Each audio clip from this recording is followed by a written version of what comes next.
Iya. Miskomir. Tati bola ci si mora, parek tu baik tatarengi.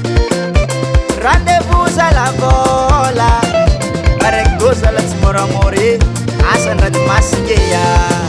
Heya. Tati bola ci si mora, parek tu baik tatarengi.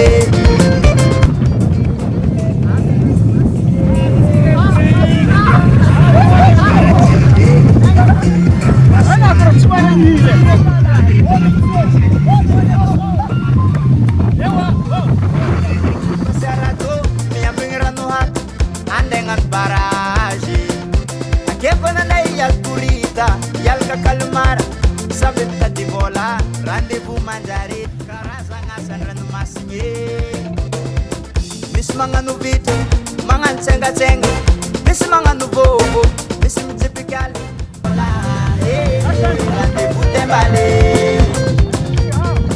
Asa ranu masinye Iswa asa ranu masinye lebabe Samba di bola, rendezvous à la bola, rendezvous de balé.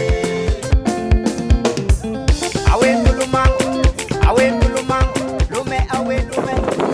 Amani. Yo.